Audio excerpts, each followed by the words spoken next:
ज्ञान ध्यान किछ कर्म न जाना, सार न जाना तेरी। सब ते वड्डा सतगुर नानक, जिन कल राखी मेरी। सब ते वड्डा सतगुर नानक, जिन कल राखी मेरी। जुगो जुग अटल चवर छतर तख्त दे मालिक, हाजरा हजूर ਜ਼ਾਰਾ ਜ਼ਹੂਰ। ਸ਼ਬਦ ਗੁਰੂ ਸਤਿਗੁਰੂ ਧੰਨ ਸ਼੍ਰੀ ਗੁਰੂ ਗ੍ਰੰਥ ਸਾਹਿਬ ਸੱਚੇ ਪਾਤਸ਼ਾਹ ਮਹਾਰਾਜ ਜੀ ਦੀ ਪਾਵਨ ਪਵਿੱਤਰ ਨਿੱਘੀ ਗੋਦ ਅੰਦਰ ਅੰਮ੍ਰਿਤ ਵੇਲੇ ਗੁਰੂ ਦਰਬਾਰ ਦੀਆਂ ਹਾਜ਼ਰੀਆਂ ਭਰੇ ਸਤਸੰਗੀ ਜਨੋ, ਵੱਡਿਆਂ ਭਾਗਾਂ ਵਾਲੇ ਹੋ। ਗੁਰਦੇਵ ਪਾਤਸ਼ਾਹ ਜੀ ਦੀ ਅਪਾਰ ਰਹਿਮਤ ਨਾਲ ਆਪ ਜੀਆਂ ਨੇ ਰੱਬੀ ਬਾਣੀ ਦਾ ਕੀਰਤਨ ਸਰਵਣ ਕੀਤਾ ਹੈ।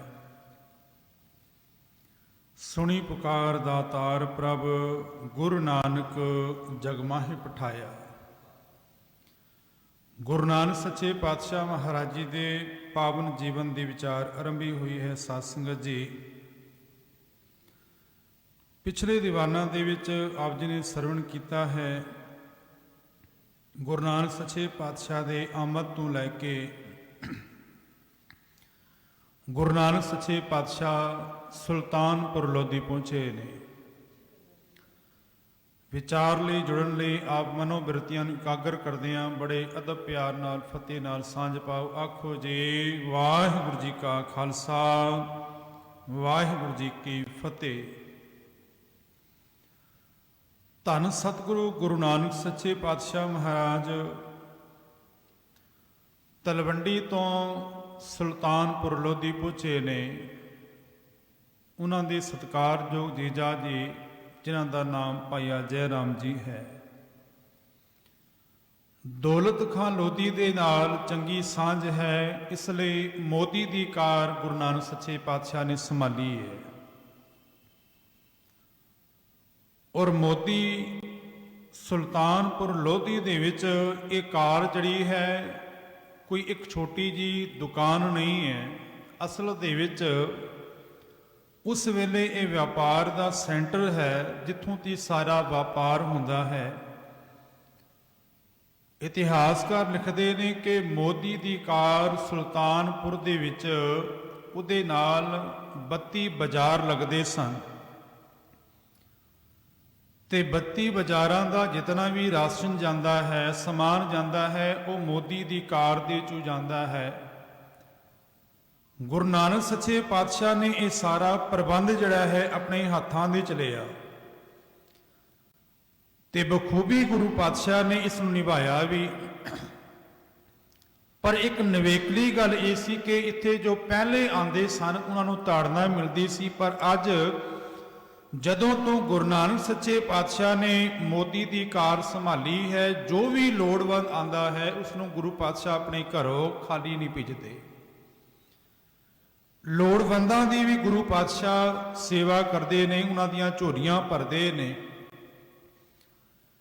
ਤੇ ਗੁਰੂ ਨਾਨਕ ਸੱਚੇ ਪਾਤਸ਼ਾਹ ਦਾ ਜਸ ਜਿਹੜਾ ਹੈ ਉਹ ਸੁਲਤਾਨਪੁਰ ਦੇ ਵਿੱਚ ਇਤਨਾ ਫੈਲਿਆ ਤੇ ਸ਼ੰਕਾਵਾਦੀਆਂ ਨੂੰ, ਜਿਹੜੇ ਚਾਹੁੰਦੇ ਸਨ ਕਿ ਗੁਰੂ ਨਾਨਕ ਸੱਚੇ ਪਾਤਸ਼ਾਹ ਨੂੰ ਇਸ ਪਦ ਦੇ ਵਿੱਚੋਂ ਜੋ ਮਹਾਰਾਜ ਇਸ ਗੱਦੀ ਦੇ ਉੱਪਰ ਬੈਠੇ ਹੋਏ ਨੇ ਉਠਾਇਆ ਜਾਏ,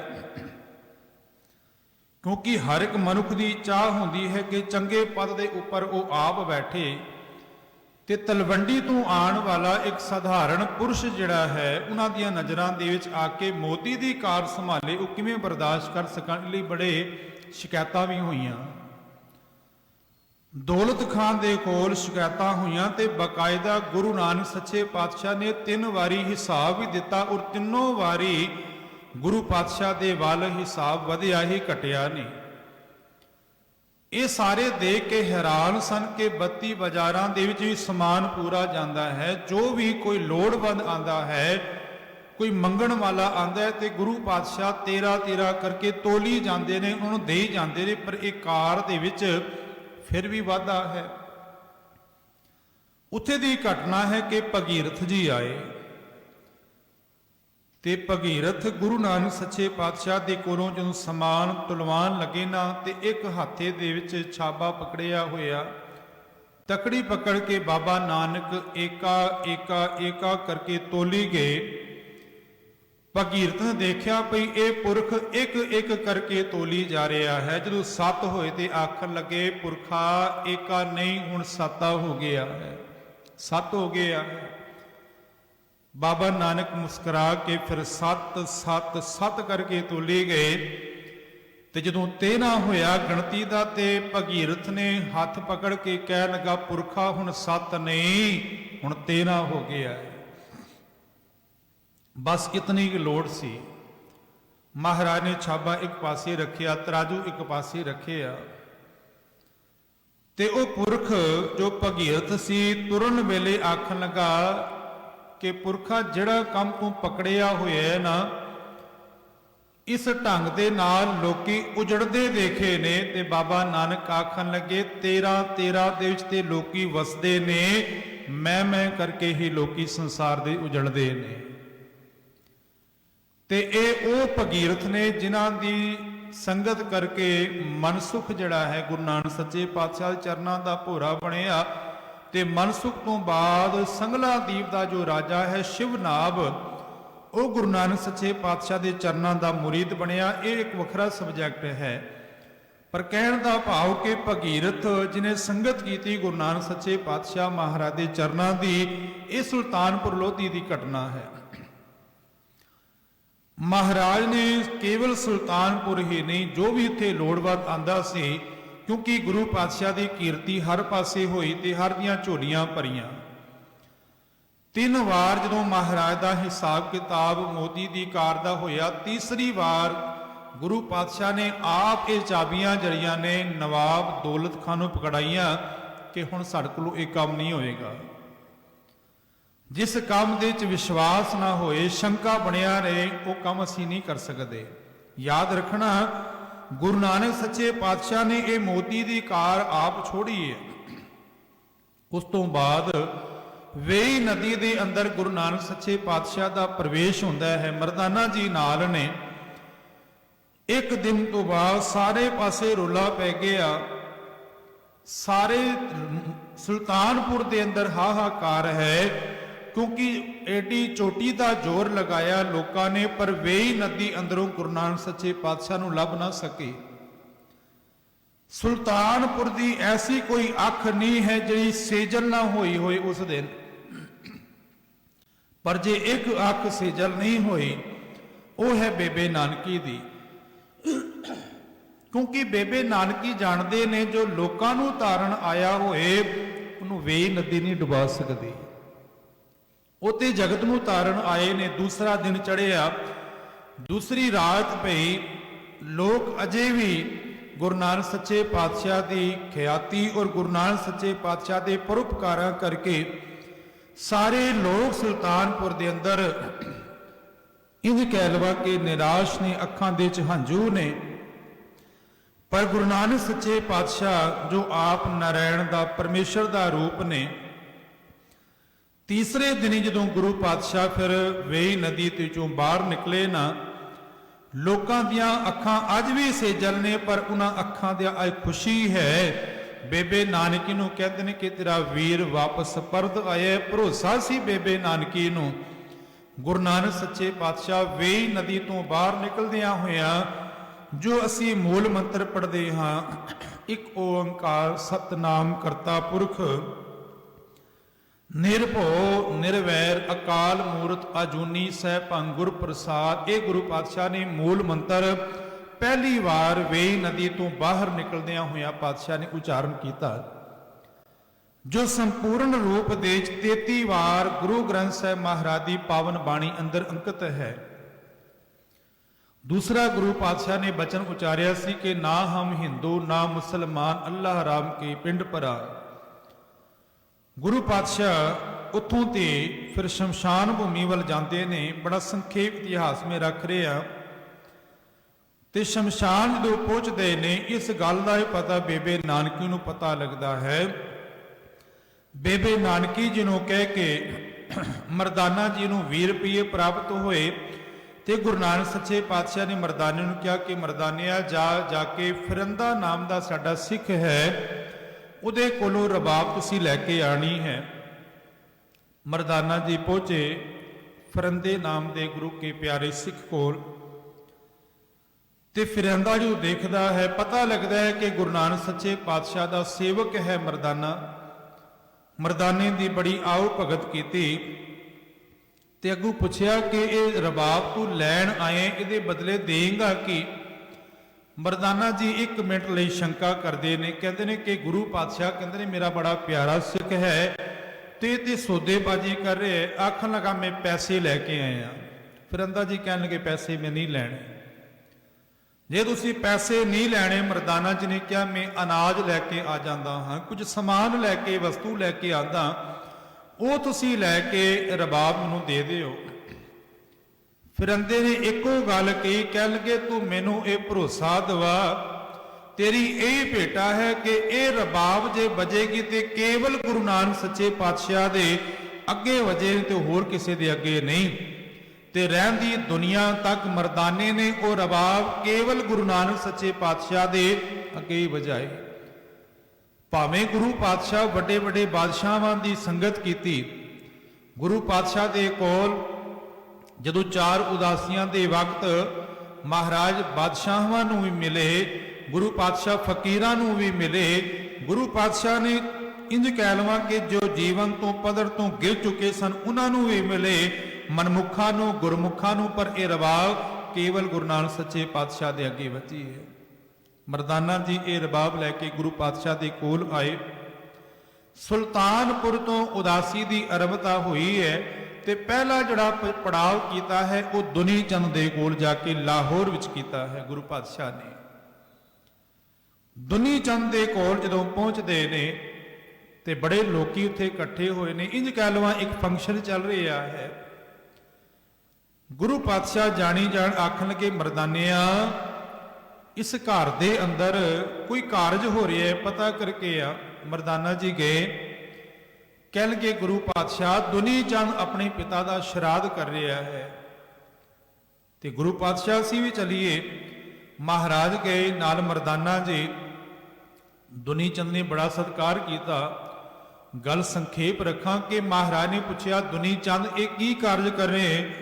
ਦੁਨੀ ਚੰਦ ਨੇ ਕਿਹਾ ਕਿ ਮੇਰਾ ਪਿਤਾ ਕੁਝ ਮਹੀਨੇ ਪਹਿਲੇ ਚੜ੍ਹਾਈ ਕਰ ਗਿਆ ਸੀ, ਉਸੇ ਦੇ ਨਿਮਿਤ ਮੈਂ ਸ਼ਰਾਧ ਕਰ ਰਿਹਾ। ਮੈਂ ਬੜਾ ਸਮਾਨ ਲੈ ਕੇ ਆਇਆ, ਬਿਸਤਰੇ ਲੈ ਕੇ ਆਇਆ, ਬਰਤਨ ਲੈ ਕੇ ਆਇਆ, ਇੱਥੋਂ ਤੱਕ ਉਹਦੇ ਪਹਿਨਣ ਲਈ ਕੱਪੜੇ ਮੈਂ ਬਸਤਰ ਜੋੜੇ ਆਦਿਕ ਲੈ ਕੇ ਆਇਆ।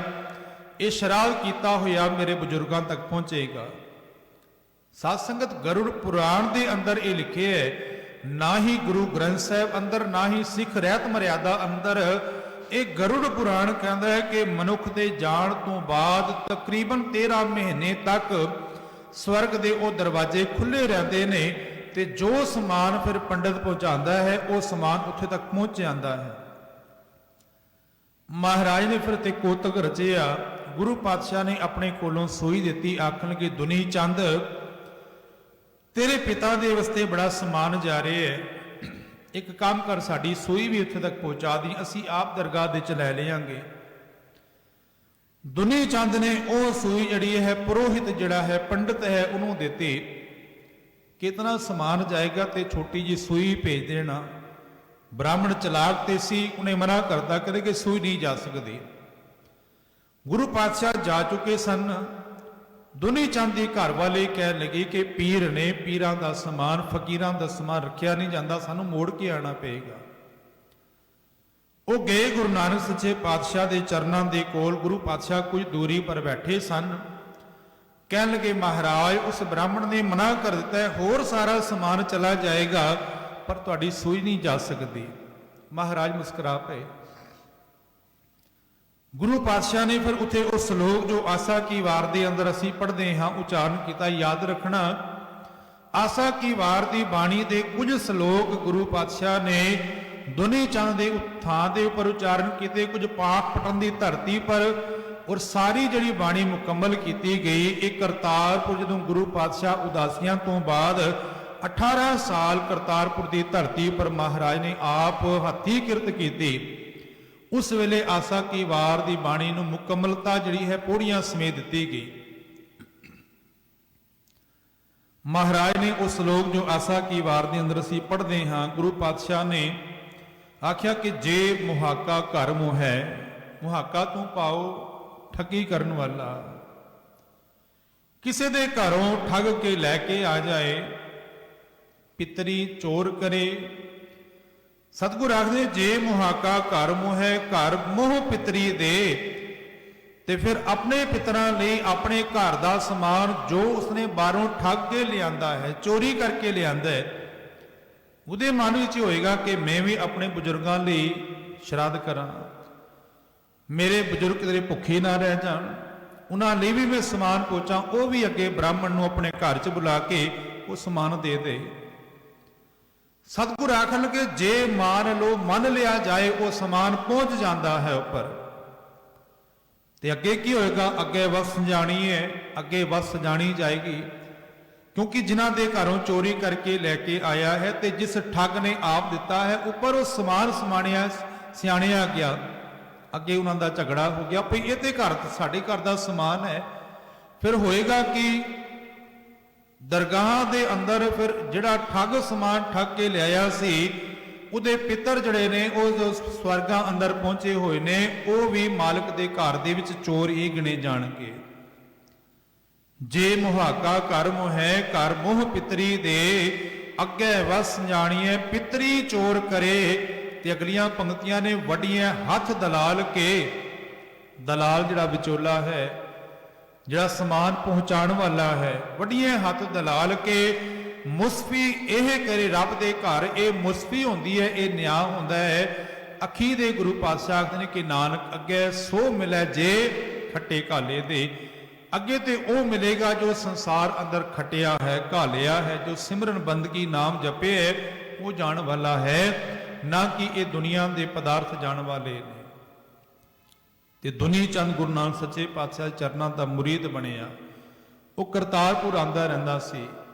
ਇਸ ਤੋਂ ਬਾਅਦ ਗੁਰੂ ਪਾਤਸ਼ਾਹ ਤਲਵੰਡੀ ਪਹੁੰਚੇ ਨੇ। ਤਲਵੰਡੀ ਦੀ ਧਰਤੀ ਉੱਪਰ ਸਤਿਕਾਰਯੋਗ ਮਾਤਾ ਸੁਲੱਖਣੀ ਜੀ, ਦੋ ਸਾਹਿਬਜ਼ਾਦੇ ਨੇ, ਬਾਬਾ ਸ਼੍ਰੀ ਚੰਦ ਲਖਮੀ ਦਾਸ ਜੀ। ਤਾਂ ਉਹਨਾਂ ਨੇ ਬੇਨਤੀ ਕੀਤੀ ਕਿ ਦੋ ਸਾਹਿਬਜ਼ਾਦੇ ਨੇ ਤੁਸੀਂ ਘਰ ਰਹਿ ਕੇ ਪ੍ਰਚਾਰ ਕਰ ਸਕਦੇ ਹੋ।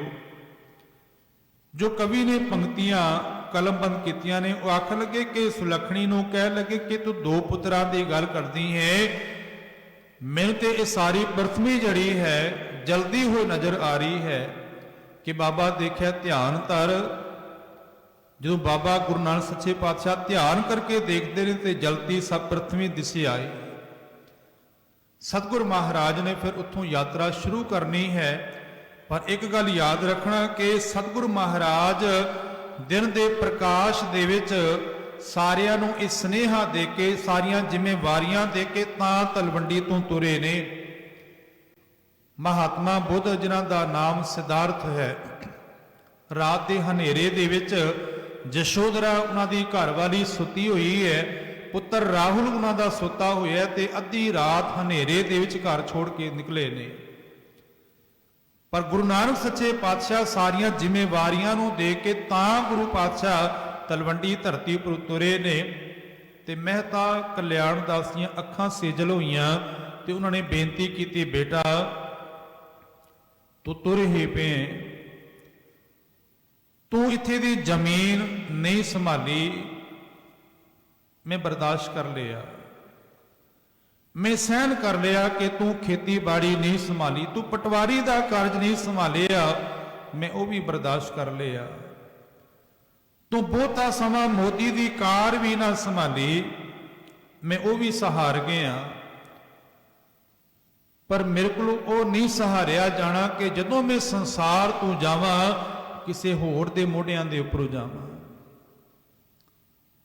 ਮੈਂ ਇੱਕੋ ਮੰਗ ਕਰਦਾ ਹਾਂ ਕਿ ਜਦੋਂ ਮੇਰਾ ਅਖੀਰਲਾ ਹੋਏ ਤੇ ਘੱਟ ਤੋਂ ਘੱਟ ਤੂੰ ਘਰ ਦੇ ਚ ਹੋਏ। ਬਾਬੇ ਨਾਨਕ ਨੇ ਆਖਿਆ ਕਿ ਪਿਤਾ ਜੀ ਇਹ ਮੇਰਾ ਵਾਅਦਾ ਹੈ कि मैं तुहाडे अखीर तो पहला ही इत्थे होवांगा। हुण देखो, मेहता कल्याण दास जी का जो जन्म है वो 1440 का है और 1507 के अंदर गुरु पातशाह पहली उदासी, जिन्हों पहली यात्रा भी की है, पहली उदासी 1507 ਦੇ ਵਿੱਚ आरंभ हुई है। मेहता कल्याण दास जी की उम्र उस वेले 67 साल की है ते गुरु नानक सच्चे पातशाह उस पहली उदासी वल तुरदे ने। ये तीनों उदासियां, खास करके चौथी जिहड़ी उदासी है वो बड़ी संखेप जी है, पर तीन वड्डियां उदासियां ने। एक हिंदू धर्म के स्थानां वल पहली जिहड़ी है, दूसरी जोगियां के मतां वल और तीसरी जिहड़ी है इस्लाम धर्म के स्थानां वल महाराज ने ये तीन उदासियां कीतियां ने।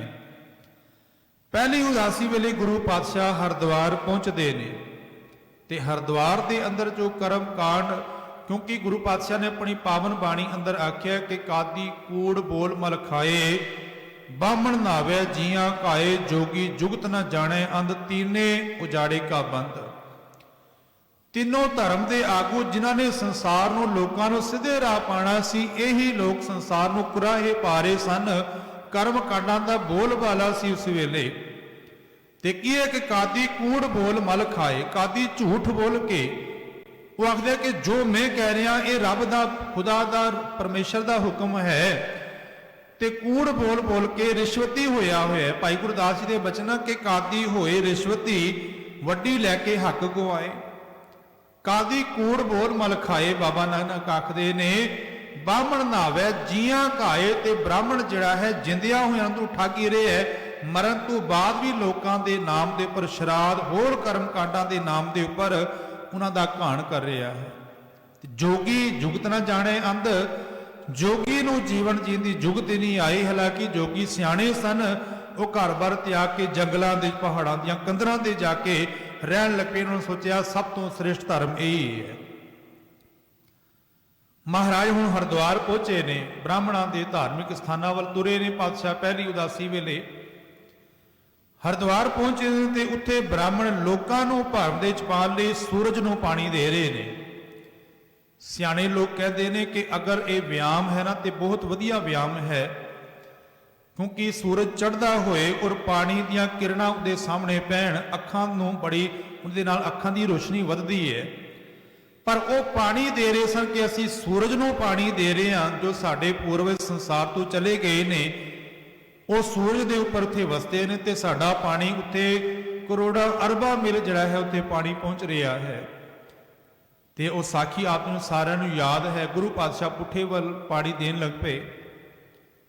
कुछ लोगों ने समझाया भी कोई सूरज वल पानी दिओ, पर महाराज फिर दोबारा दूसरे पासे पानी देन लग पे। लोगों का इकट्ठ होया। मैं कल भी अर्ज की सी कि महाराज ने जो सारा इकट्ठ किया ना, उस तो बाद अपनी गल रखी है। जे जनेऊ की गल जो शुरू हुई तो महाराज को पता है, पर जो सारा संगत का इकट्ठ हो गया, बिलादरी भाईचारा इकट्ठा हो गया, गुरु पातशाह ने फिर जनेऊ की गल की। पानी देन लगे पुठे पासे, सारे लोग जो इकट्ठे हो गए तो महाराज ने कहा कि मैं तलवंडी वाल पानी दे रहा क्योंकि मेरी खेती सुक रही है। वो हसन लग पे कि सैकड़े मिल जो तुहाडी धरती है थे पानी पहुँच रहा है। सतगुरु आखन कि मेरी तो 100-200 मिल होएगी, तुहाडी ते हज़ारां करोड़ां मिल जो सूरज है उदे तक पानी पहुँच रहा है। तर्क दे नाल गुरु पातशाह ने लोगों को समझाया। हरिद्वार की दूसरी घटना, महाराज कह के मरदानिया भुख लगी है, लंगर का प्रबंध किया जाए, तू अग लैके आ। वैष्णो साध जिहड़ा है सवेरे तो उठिया, उन्हें गऊ का गोबर इकट्ठा किया, चौका लिंबिया, लकड़ा लैके आया, लकड़ा नूं सुकाया, लकड़ा नूं धोता, फिर लकड़ा के नाल अग बाली ते मरदाना जी पहुंच गए अग लैन लई। मरदाना जी का परछावा पिया ते वो वैष्णो साध तड़प उठिया। अग लैन के गया सी, मरदाना जी के पिछे अग की चुआती लैके पिछे दौड़े, गुरु नानक सच्चे पातशाह कोल पहुंचे।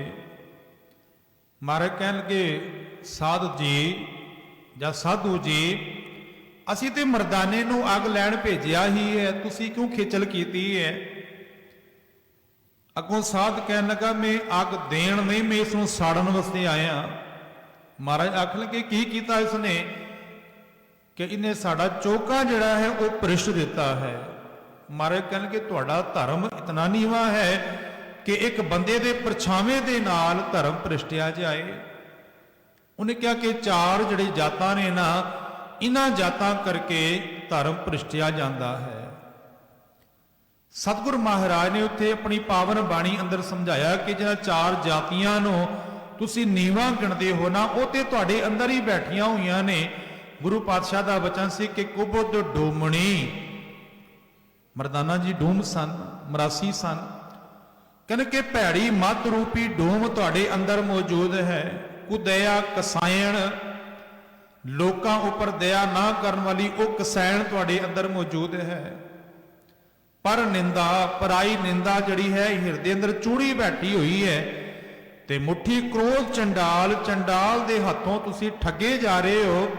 ਕਾਰੀ ਕੱਢੀ ਕਿਆ ਥੀ ਹੈ, ਇਹਨਾਂ ਬਾਹਰ ਦੀਆਂ ਕਾਰਾਂ ਕੱਢਣ ਦੇ ਨਾਲ ਕੀ ਲਾਭ ਹੈ ਜੇ ਚਾਰੇ ਬੈਠੀਆਂ ਨਾਲ। ਇਹ ਚਾਰ ਦੇ ਤੁਹਾਡੇ ਨਾਲ ਬੈਠੀਆਂ ਨੇ।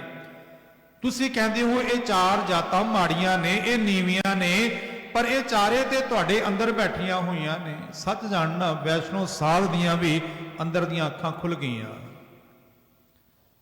ਬਾਹਰ ਤੋਂ ਤੇ ਬੜਾ ਦੇਖਦਾ ਸੀ, ਪਰ ਅੰਦਰ ਦੀਆਂ ਅੱਖਾਂ ਅੱਜ ਖੁੱਲੀਆਂ। ਕਿਉਂਕਿ ਭਾਈ ਗੁਰਦਾਸ ਜੀ ਆਖਦੇ ਨੇ ਬਾਬਾ ਨਾਨਕ ਦਾ ਸੰਸਾਰ ਦੇ ਵਿੱਚ ਅਵਤਰਨ ਹੀ ਤਾਂ ਹੋਇਆ। ਗੁਰੂ ਨਾਨਕ ਸੱਚੇ ਪਾਤਸ਼ਾਹ ਸਤਿਗੁਰੂ ਨਾਨਕ ਪ੍ਰਗਟਿਆ ਮਿੱਟੀ ਧੁੰਦ ਜਗ ਚਾਨਣ ਹੋਆ। ਗੁਰੂ ਪਾਤਸ਼ਾਹ ਸੰਸਾਰ ਦੇ ਵਿੱਚ ਜੋ ਕਰਮ ਕਾਂਡ ਸਨ, ਉਹਨਾਂ ਕਰਮ ਕਾਂਡਾਂ ਦੇ ਹਨੇਰੇ ਨੂੰ ਦੂਰ ਕਰਨ ਲਈ ਆਪ ਨਾਰਾਇਣ ਕਲਾਧਾਰ ਜਗ ਮੈਂ ਪਰਵਰਿਓ। ਆਪ ਨਾਰਾਇਣ ਦਾ, ਪਰਮੇਸ਼ਰ ਦਾ, ਵਾਹਿਗੁਰੂ ਦਾ ਰੂਪ ਗੁਰੂ ਨਾਨਕ ਸੱਚੇ ਪਾਤਸ਼ਾਹ ਜਗ ਦੇ ਅੰਦਰ ਅਵਤਰਨ ਹੋਇਆ, ਜਿਸ ਨੂੰ ਗੁਰੂ ਅਰਜਨ ਦੇਵ ਮਹਾਰਾਜ ਸਵਈਆਂ ਅੰਦਰ ਇਸ ਤਰ੍ਹਾਂ ਆਖਦੇ ਨੇ, ਪ੍ਰਭ ਦਾਤੋ ਦਾਤਾਰ ਪਰਿਓ ਜਾਚਕ ਇਕ ਸ਼ਰਨਾ, ਮਿਲੇ ਦਾਨ ਸੰਤ ਰੇਨ ਜੇ ਲਗ ਭੋਜਲ ਤਰਨਾ। ਬਿਨਤ ਕਰੋ ਅਰਦਾਸ ਸੁਣੋ ਜੇ ਠਾਕੁਰ ਭਾਵੇ, ਦੇਹੋ ਦਰਸ ਮਨ ਚਾਓ ਭਗਤ ਇਹ ਮਨ ਠਹਿਰਾਵੇ। ਬਲਿਓ ਚਿਰਾਗ ਅੰਧਿਆਰ ਮੈਂ। ਗੁਰਦੇਵ ਪਾਤਸ਼ਾਹ ਆਖਦੇ ਨੇ ਕਿ ਜਗਤ ਦੇ ਵਿੱਚ ਚਿਰਾਗ ਬਲ ਗਿਆ, ਨਾਮ ਦਾ ਪ੍ਰਕਾਸ਼ ਹੋ ਗਿਆ। ਗੁਰੂ ਨਾਨਕ ਸੱਚੇ ਪਾਤਸ਼ਾਹ ਦੇ ਚਰਨਾਂ ਦੀ ਛੋਹ ਕਰਕੇ ਬਲਿਓ ਚਿਰਾਗ ਅੰਧਿਆਰ ਮੈਂ, ਸਭ ਕਲ ਗੁਦਰੀ ਇੱਕ ਨਾਮ ਧਰਮ, ਪ੍ਰਗਟ ਸਗਲ ਹਰ ਭਵਨ ਮੈਂ। ਜਨ ਨਾਨਕ ਗੁਰ ਪਾਰ ਬ੍ਰਹਮ। ਗੁਰੂ ਨਾਨਕ ਸੱਚੇ ਪਾਤਸ਼ਾਹ ਪਾਰ ਬ੍ਰਹਮ ਦਾ, ਪਰਮੇਸ਼ਰ ਦਾ, ਵਾਹਿਗੁਰੂ ਦਾ ਰੂਪ ਨੇ। ਸਤਿਗੁਰ ਕਿਰਪਾ ਕਰਨ। ਇਤਨੀ ਕੁ ਵਿਚਾਰ ਅੱਜ ਤੱਕ ਪ੍ਰਵਾਨ ਕਰਨੀ। ਕੱਲ ਦੇ ਦੀਵਾਨਾਂ ਦੇ ਵਿੱਚ ਅਗਲੀ ਵਿਚਾਰ ਗੁਰੂ ਪਾਤਸ਼ਾਹ ਆਪ ਸੀਸ ਤੇ ਹੱਥ ਰੱਖ ਕੇ ਸੇਵਾ ਲੈਣਗੇ ਜੀ। ਬੋਲਦਿਆਂ ਬੇਅੰਤ ਭੁੱਲਾਂ ਗੁਰੂ ਸਮਰੱਥ ਹੈ, ਸੰਗਤ ਬਖਸ਼ਣ ਯੋਗ ਹੈ, ਬਖਸ਼ ਦੇਣਾ ਆਖੋ ਜੀ। ਵਾਹਿਗੁਰੂ ਜੀ ਕਾ ਖਾਲਸਾ।